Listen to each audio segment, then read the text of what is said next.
திடீர்னு கட் அவுட்ல வந்து ஒரு பக்கம் அண்ணாவும் ஒரு பக்கம் எம்ஜிஆர் இருக்காரு. அதுதான் ஏற்கனவே 5 கொள்கை தலைவர்களை வச்சு அவங்கள பத்தியே முழுமையா பேசாத நாம இன்னைக்கு புதுசா 2 பேரை கொண்டு வரணும் அப்படின்னா அவர்களை பற்றியாவது முழுமையாக ஆய்வு செய்தீர்களா?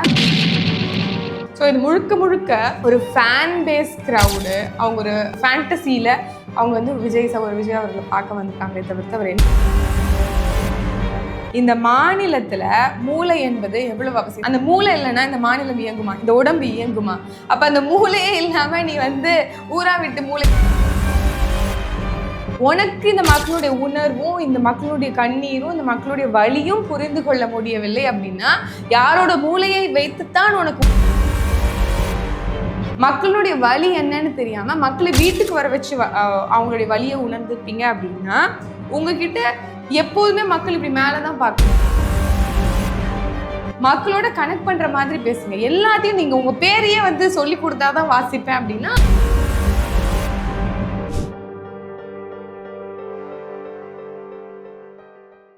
டேக் ஒன் நேயர்களுக்கு வணக்கம்.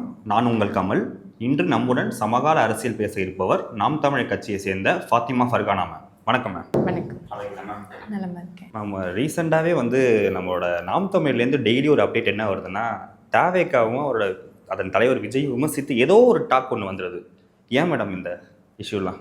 இன்னைக்கு வந்து அரசியல் களம் வந்து சூடுபிடிப்பதற்கான முதன்மை காரணம் தேர்தல் நெருங்குது. 6 மாதங்கள் இருந்தாலுமே அது வந்து அடுத்த 6 மாதமும் திருவிழாவா இருக்கும் அப்படிங்கிறதுக்கு எடுத்துக்காட்டாக தான் இன்னைக்கு ஒரே செய்திகள் வந்து ரொம்ப பெரும் அளவில் பேசு பொருளாக அரசியல் களத்தில் வருது.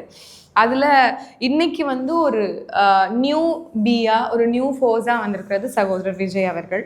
அவருடைய வருகையை வந்து ஒரு பிம்பப்படுத்தி அவருடைய வருகையை வந்து ஒரு மாஸான ஒரு அட்டென்ஷன் அவருக்கு மட்டும் இருக்குது அப்படின்னு ஒரு சினிமா துறையிலேருந்து வராங்க அப்படின்னா அவங்களுக்கு நேச்சுரலாகவே ஒரு அட்டென்ஷன் இருக்கும், ஒரு கவர்ச்சி இருக்கும், ஒரு திரை மோகம் இருக்கும்.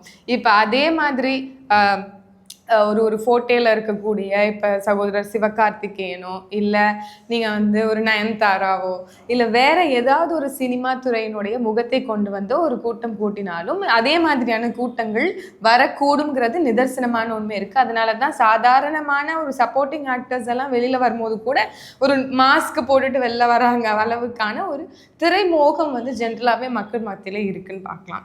ஸோ அப்படி சகோதரர் விஜய் அவர்கள் பாலிடிக்ஸ்க்கு, அதாவது நம்மளுக்கு முந்தைய காலங்களில் தெரியும் ஐயா ரஜினி அவர்கள் வரேன்னு சொல்லும்போது எவ்வளோ ஒரு மாஸ் ஒரு அட்டென்ஷன் இருந்தது, அவருக்கு எப்படியான ஒரு எதிர்பார்ப்பு இருந்தது. இன்னும் வரைக்கும் கூட சில பேர் வந்து எதிர்பார்த்து காத்திருக்கிறதெல்லாம் நமக்கு தெரியும்.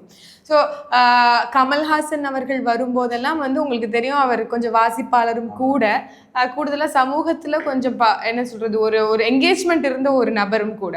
ஐயா கமல்ஹாசன் அவர்களுக்கும் இதே மாதிரியான ஒரு தொடர்பு இருந்தது.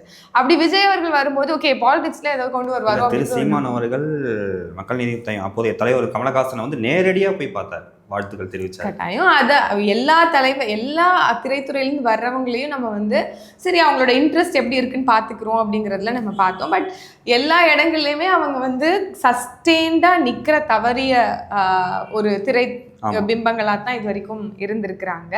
ஸோ அதை நம்ம வந்து பார்க்கும்போது விஜய் அவர்கள் இந்த மண்ணின் மகனாக இருக்கிறார் அப்படின்னு நம்ம ஒரு பார்த்து அவரும் வந்தால் ஒரு சமூகத்தில் நடக்கக்கூடிய சிக்கல்களுக்கு எடுத்து பேசுறதுக்கு இன்னொரு சப்போர்ட் சிஸ்டமாக இருப்பார் அப்படின்னு நம்ம நினச்சோம். பட் இவென்ச்சுவலாக இன்னைக்கு என்ன நடக்குது அப்படின்னா, இதோ ஒரு 2 ஆண்டுகள் நிறைவு பெற போது அவங்களுடைய கட்சி தொடங்கி. ஸோ அவங்க என்ன மாதிரியான சித்தாந்தத்தை முன்வைத்து அவர்கள் வந்து இங்கே மக்களுக்கான நல்லாட்சியை கொடுக்க போகிறார்கள், அவர்களுடைய நிலைப்பாடு கொள்கை ரீதியாக என்னவாக இருக்க போகிறது அப்படிங்கிற எதிர்பார்ப்பு நம்ம அரசியல் வட்டாரங்கள் அதிகமாக இருக்குது. அதை உற்று கவனிக்கக்கூடிய நாம் தமிழர் கட்சி அவர்களுடைய புரிதல் எந்த அளவுக்கு இருக்குது அப்படிங்கிறத ஆய்வு செய்யக்கூடிய இடத்துலையும் நாங்கள் இருக்கோம். பிகாஸ் நம்ம வந்து புதுசாக அரசியல் கட்சி தொடங்கலை, நம்ம வந்து கிட்டத்தட்ட 16 ஆண்டுகள் இங்கே இருக்கிறோம். அப்படிங்கும் போது அம்மையார் ஜெயலலிதா அவர்கள், கருணாநிதி அவர்கள் போன்றவர்கள்லாம் இங்கே இருக்கும்போதே நம்ம வந்து அரசியல் கட்சியை தொடங்கிய நாம ஏன் தொடங்கணும்? இந்த மண்ணில் நடக்கக்கூடிய சீர்கேடுகள், குறிப்பாக ஏன் தொடங்கணும்? எங்களுடைய ஈழச் சொந்தங்கள் கொத்து கொத்தாக கொன்று குவிக்கப்பட்ட போது மாவீரர்கள் அவங்களுடைய ரத்தத்தை குருதியை இந்த மண்ணுக்காக மக்களுக்காக தமிழ் மக்களுடைய உரிமைக்காக அர்ப்பணித்த போது அவங்களுடைய மரணத்தின் பால் உருவாக்கப்பட்ட கட்சி தான் நாம் தமிழ் கட்சி. அந்த வலியை உணர்ந்தவர்களாக இருக்கும். அப்போ ஒவ்வொரு காலகட்டத்திலையும் நம்மளுடைய உரிமையை காக்கணும், நம்மளுடைய உரிமைகளை மீட்கணும் அப்படின்னா அரசியல் அதிகாரம் ஒன்றே தீர்வுங்கிறத முழுமையாக உணர்ந்த நாம் தமிழர் கட்சி ஒவ்வொரு காலகட்டத்திலையும் எல்லாரையும் கீனா அப்சர்வ் பண்ணிட்டு வரோம். ரொம்ப நெருங்கி நம்ம வந்து கவனிச்சுட்டு வரோம். அந்த நெருக்கத்தில் அப்படி அப்சர்வ் பண்ணிட்டு வரும்போது இவங்களுடைய பங்களிப்பு எப்படியா இருக்குது அப்படின்னு சொல்லி பார்க்கும்போது ரொம்ப ரொம்ப தவறான திசையில் இருக்கும் அப்படிங்கிறத சுட்டி காட்ட வேண்டிய அவசியத்தில் இருக்கும். நீங்கள் பல நேர்காணலில் சொல்லியிருக்கீங்க மேடம், கிட்டத்தட்ட தாவேக்காவுக்கு வாடகை மொழிங்கன்னு ஒரு விமர்சித்து பேசியிருக்கீங்க. இல்லை ஒரு கிட்டத்தட்ட ஒரு 6 கொள்கை தலைவர்களை அவங்க சொல்லியிருக்காங்க. அவங்க கொள்கையை தமிழ் தேசியமும் திராவிடம் கண்கான்னு சொல்லியிருக்காங்க. பட் இருந்தாலும் பொது வழியில் இப்படி விமர்சிக்கிறதுக்கு என்ன ரீசன்? இல்லை கட்டாயம். இப்போது நம்ம இது வந்து இந்த மாநிலம் தான் நம்மளுடைய உடம்புன்னு வச்சுக்கோங்க, மனிதன் தான் இந்த மாநிலம்னு வச்சுக்கோங்களேன்.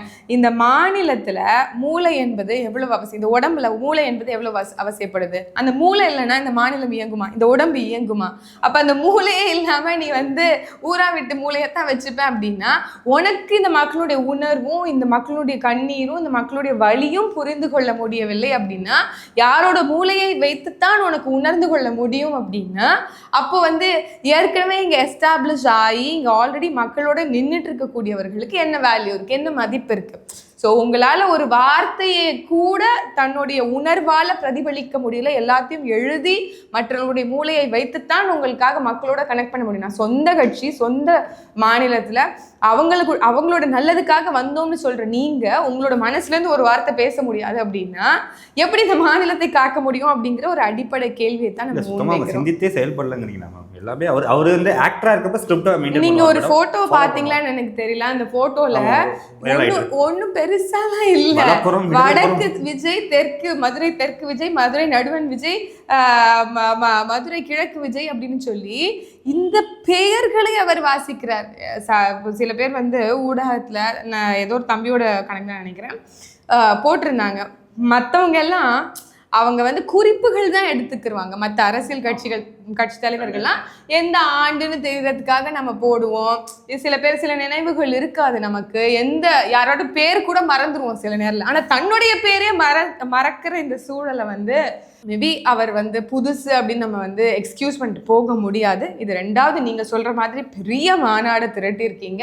ஆனால் நீங்கள் சொல்ல வரக்கூடிய கருத்தை மக்களுடைய மனசில் வந்து என்ன சொல்கிறது, லிங்க் பண்ண முடியல அப்படிங்கிற ஏமாற்றம் அந்த நீங்கள் சொல்லக்கூடிய 10 லட்சம் 15 லட்சமாக இருக்கட்டும், இல்லை எங்களுடைய அனுமானத்தின்படி வந்திருக்க கூட்டத்தினுடைய அளவு வந்து ஒரு 1.5 லட்சம் பேராக இருக்கட்டும், 1.5 லட்சம் பேராக இருந்தாலும் அவங்களுக்கு போய் சேரலைங்கிறது எவ்வளோ பெரிய வலி, எவ்வளோ பெரிய ஏமாற்றம், எவ்வளோ பெரிய தோல்வி அப்படிங்கிறத தான் சுட்டி காமிக்கும். நாம் தமிழ் கட்சி ஒருங்கிணைப்பாளர் சீமான் அவர்கள் என்ன சொன்னார்னா, முத நாளே போய் உட்காந்துடுறாங்க, நிறைய பேர் வேலை வெட்டி இல்லாதுங்கிறது எனக்கு இப்போ தான் தெரியுது அப்படின்னு சொல்லியிருக்காரு மேடம். ஒரு கட்சியோட மாநாடுனா தொண்டர்கள் வந்து போய் உட்கார்றது இயல்பு தானே மேம்?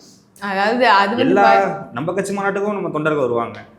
அதான் சில நீங்கள் பார்த்தீங்கன்னா சகோதரர் விஜய் அவர்கள் பேசி முடிச்ச உடனே அந்த பெரும் கூட்டம் வந்து அப்படியே அலையா திருப்பி வெளில போகிறாங்க. எல்லாம் திருப்பி நியூஸ் மீடியா ரிப்போர்ட்டர்ஸ் எல்லாம் போய் கேட்குறாங்க, ஏன் போகிறீங்க அப்படின்னா, பார்த்துட்டோம் விஜய் போகிறாங்க. ஸோ இது முழுக்க ஒரு ஃபேன் பேஸ் க்ரௌடு. அவங்க ஒரு ஃபேண்டசியில் அவங்க வந்து சகோதரர் விஜய் அவர்களை பார்க்க வந்திருக்காங்களே தவிர்த்து அவர் என்ன பேசுகிறான்னு சொல்லி கேட்கல அப்படிங்கிறது தான் எங்களோட வருத்தம். இன்னும் சொல்லப்போனால் போய் மைக்கை நீட்டும் போது என்ன பேசுறது உங்களுக்கு எடுத்துகிட்டு போகிறீங்க, அவர் பேசுறதுல உங்களுக்கு பிடிச்சது என்ன அப்படின்னா ஒருவருக்கு கூட பதில் சொல்ல முடியல. ஸோ இதுலேருந்தே தெரியுது அது என்ன மாதிரியான ஒரு ஒருங்கிணைப்பான கூட்டமாக இருக்கும் அப்படின்னு. தீர்மானம் கூட மாநாடு முடிஞ்சதுக்கு அப்புறம் ஒரு பேரளவு ஏதாவது ஒரு மாநாட்டில் தீர்மானம் அறிவிக்காமல் இல்லை சொல்லாமல் இருப்பாங்களா? I don't think. இது வரைக்கும் அரசியல் வரலாற்றில் எந்த ஒரு கட்சியும் மாநாடு கூட்டி அவருடைய தீர்மானத்தை பதிவு செய்யாமல் விலகி போனது கிடையாது. ஆனால் இவர்கள் ஏதோ ஒரு புது ஸ்ட்ராட்டஜி இல்லை ஒரு புது ஒரு புது யுக்தின்னு சொல்லிட்டு மாநாடு திரட்டி வாட்ஸ்ஆப்பில் வந்து தீர்மானங்கள் அனுப்புவோம் அப்படின்னு சொல்லி சொன்னால் அதை விட ஒரு நகைப்புக்குரிய, இன்ன வரைக்கும் நமக்குலாம் வரல என்ன தீர்மானங்கள் அப்படின்னு சொல்லி. ஸோ அது வந்து கொஞ்சம் நகைச்சுவையாக இருந்தது. மேம், நாம் தமிழ் கட்சி சீமான் அவர்கள் மக்கள் பிரச்சனை எதுவாக இருந்தாலும் முதல் ஆளாக களத்தில் போய் நிற்பார் மேடம்.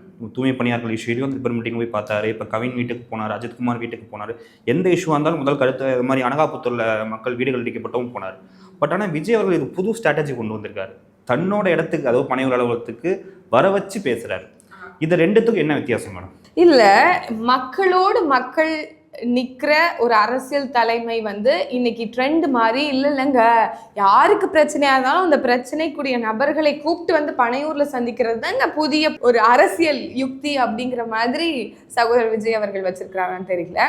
நீங்கள் மற்றவங்க விமர்சிப்பாங்க இல்லை மற்றவங்களுக்கு பிரச்சனை வருங்கிறதெல்லாம் ஒரு சாக்கு போக்கு, எக்ஸ்கியூசஸ்ன்னு நான் பார்க்குறேன். கூட்டம் கூடிரும், டிராஃபிக் இல்லை, நான் என்ன கேட்குறேன், நீங்கள் இங்கே என்ன பண்ண வந்திருக்கீங்க? மக்களுக்கான ஒரு நல் வாழ்க்கையை அமைத்து கொடுப்பதற்காக அரசியல் களத்தில் குதிச்சிருக்கீங்க. அப்போ மக்களை போய் முதல்ல அணுகணும், மக்களுடைய வலி என்னன்னு புரிந்து கொள்ளணும். மக்களுடைய வலி என்னன்னு தெரியாம மக்களை வீட்டுக்கு வர வச்சு அவங்களுடைய வலியை உணர்ந்துப்பீங்க அப்படின்னா உங்ககிட்ட எப்போதுமே மக்கள் இப்படி மேலதான் பார்க்கணும். நீங்க என்னோட டோர் நெக்ஸ்ட் டோரா, ஐ மீன் ஒரு மேன் நெக்ஸ்ட் டோரா, என்னுடைய அடுத்த வீட்டுக்கார மாதிரி உங்களை மக்கள் பார்க்கவே முடியாது. அப்ப எப்போதும் மேல பார்க்கணும்னா நீங்க மேல மக்கள் கீழே அப்படிங்கிற ஒரு ஏற்றத்தாழ்வு இருந்துட்டே இருக்கும். அப்போ ஒரு அரசியல் தலைவரா வந்து நீங்க இங்கே இந்த சமூகத்துல நடக்கக்கூடிய என்ன சிக்கல்களை களையணும்னு வரீங்க அப்படின்னா அதுக்கு முதல் நீங்க அங்க இருக்கணும் அப்படிங்கிறது தான் என்னுடைய பார்வை. நாளைக்கு வந்து ஒருவேளை அந்த இப்போ தூய்மை பணியாளர்கள்ல ஒரு சகோதரி வரலட்சுமி அப்படிங்கிறவங்க எலக்ட்ரிக்யூட் ஆகி இறந்து போயிருக்காங்க அப்படின்னா அவங்களோட வலி உங்களுக்கு புரியுது.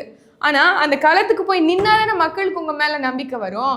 ஆனா நீங்க அங்க போக மாட்டேன், வந்து கூட்டம் கூடிரும் அப்படின்னா அவங்களுடைய அந்த இறந்த உடலை கொண்டு வந்து பனையூர்ல கொண்டு வந்து காமிங்கன்னு சொல்லுவீங்களா? அந்த மாதிரி பாலிடிக்ஸ் தான் இது அப்படின்னு சொல்லி நம்ம கேட்க வேண்டிய அவசியமா இருக்கு. ஸோ எல்லாமே வந்து ஒரு சொஃபஸ்டிகேட்டடான இடத்துல உட்காந்துட்டு தான் நான் பாலிடிக்ஸ் பண்ணுவேங்கிறது புதிய ட்ரெண்டு கிடையாது.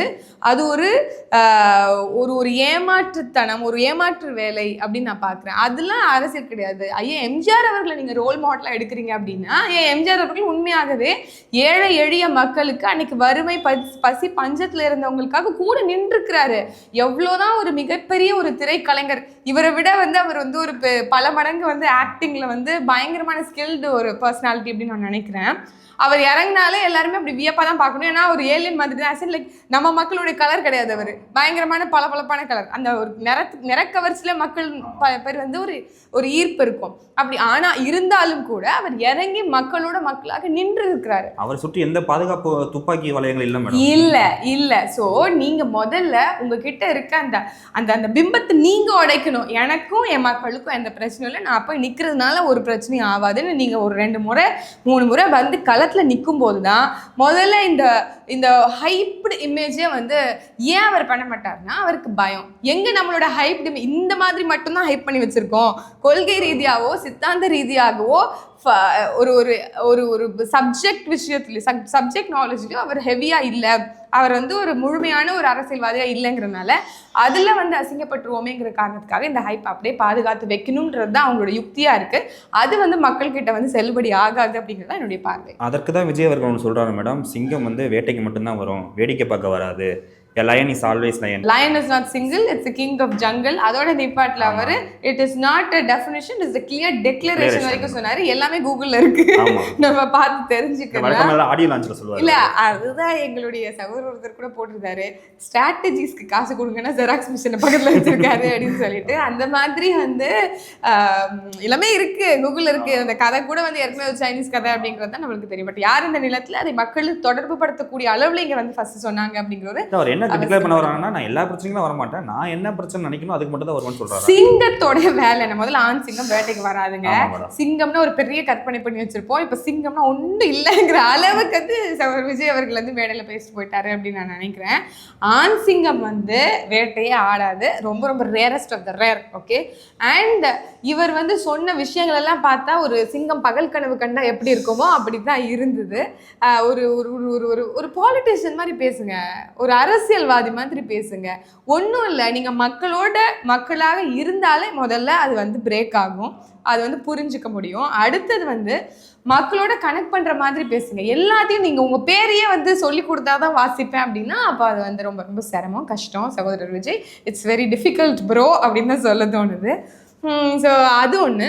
அதோட சிங்கம் கதை வந்து நமக்கு வந்து கொஞ்சம் பங்கமாக தான் இருந்துச்சுன்னு வச்சுக்கோங்களேன்.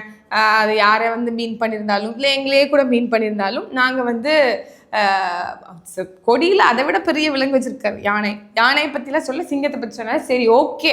ஆனாலும் புலிதான் சிங்கத்தை விட ஒரு பெரிய மிருகம் அப்படிங்கிறத பதிவு செய்யறதுல நாங்க கடமை விட்டுருக்கோம். நாங்க வெறும் புலிகள் இல்லை, விடுதலை புலிகள் அப்படிங்கிறதையும் நாங்க சொல்லிக்கிறோம். காடுகள்லையும் சரி நாடுகள்லையும் சரி. ஆமா, வன்னிக்காடுகளில் திருந்த வேட்டையாடக்கூடிய புலிகள் நாங்கள், அதுலயும் அதிகமாக பெண் புலிகள் இருக்கக்கூடிய ஒரு படை நாங்கள் அப்படிங்கிறனால நமக்கு அதனால அதுல எந்த ஒரு அச்சமும் பயமும் நமக்கு வேண்டாம் அப்படிங்கிறனால எவ்வளோ கதை வேணாலும் சொல்லிக்கோங்க. கதையை மக்கள் கேட்க மாட்டாங்க. நீங்க எவ்வளவு தூரம் பிராக்டிக்கலா களத்துல மக்களோட நிக்கிறீங்கிறத தான் பார்ப்பாங்க அப்படிங்கிறது தான் அதுல இருந்து நம்ம எடுத்துக்க வேண்டிய. இந்த விக்ரவாண்டி முதல் மாநாட்டில் மேடம் அவர் 6 கொள்கை தலைவர்களை இன்ட்ரடியூஸ் பண்ணாரு.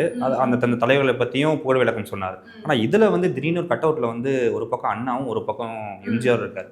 ஒரு திமுக ஓட்டுகளை வந்து அறுவடை பண்றதுக்கு இது ஒரு ஸ்ட்ராட்டஜி எடுக்கிறாரா? அதுதான் ஏற்கனவே 5 கொள்கை தலைவர்களை வச்சு அவங்கள பத்தியே முழுமையா பேசாத நாம இன்னைக்கு புதுசா 2 பேரை கொண்டு வந்தோம் அப்படின்னா அவர்களை பற்றியாவது முழுமையாக ஆய்வு செய்தீர்களாங்கிற கேள்வி வந்து நமக்கு எழுது. அறிஞர் அண்ணா அவர்கள் வந்து அடைந்தால் திராவிட நாடு, இல்லையே சுடுகாடு என்று முழக்கம் வைத்தவர் தான். ஆனா பிற்காலங்கள்ல திராவிடம் என்கின்றதற்கு பொருளே இல்லை அப்படிங்கிறனால இன்றைய பெரியார் இயக்கங்கள் போய் திராவிடம்னா என்னன்னு கேட்டோம்னா அன்னைக்கு சொன்னாங்க திராவிடம் என்றால் ஒரு இனம் என்று.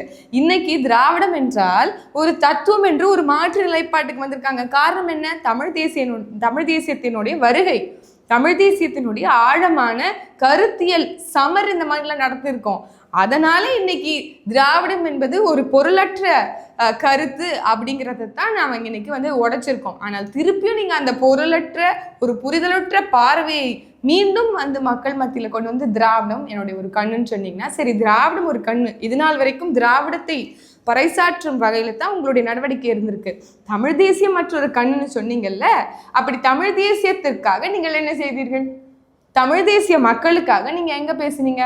கச்சத்தீவை மீட்போம் அப்படின்னு சொன்னீங்க, வரவேற்கிறேன், வாழ்த்துக்கள். ஆனா அதுல காங்கிரஸ் பத்தி சொல்லாம டைரக்டா பிஜேபி. எக்ஸாக்ட்லி. யாரு கச்சத்தீவை தாரை வார்த்து கொடுத்தது? யாருடைய ஆட்சியில கொடுத்தது? எதனால கொடுத்தாங்க? ஏன் இன்னைக்கு காங்கிரஸை விமர்சிக்கிறதுக்கே தயங்குறாரு, அச்சப்படுறாரு சகோதரர் விஜய் அப்படின்னா, ஒரு 1/4 விழுக்காடு 1 விழுக்காடு வைத்திருக்க வாக்கு வங்கி வைத்திருப்பவர்களாவது நம்மளோடு வந்துட மாட்டார்களா அப்படிங்கிற ஒரு எதிர்பார்ப்பு தான். இப்படி எல்லாமே ஏற்கனவே இன்னைக்கு எக்ஸிஸ்டிங் பொலிட்டிக்கல் கிரவுண்ட்ல நடக்கக்கூடிய விஷயங்களை எடுத்து நான் அதை அப்படியே வந்து கொஞ்சம் லைட்டாக தூசு தட்டி நான் வந்து பண்ணுவேன் அப்படின்னா அதற்கு பேர் மாற்றம் இல்லை. அதற்கு பேர் வந்து என்ன சொல்றது, மாற்று சக்தியும் கிடையாது. அதற்கு பேர் வந்து தனித்துவமான சக்தியும் கிடையாது. அது வந்து ஒரு ஒரு கேவலமான யுக்தி அப்படின்னு தான் நான் சொல்ல தோணுது. இது வரைக்கும் நாங்கள் கேட்ட கேள்விக்கு பொறுமையாக பதிலளிச்ச உங்களுக்கு மிக்க நன்றி. மாற்றம் ஒன்றே மாறாதது. நீங்கள் நினைக்கும் மாற்றம் விரைவில் வரும்னு எல்லா வல்ல இறைவனை வேண்டுகிறேன். நன்றி, வணக்கம். நன்றி.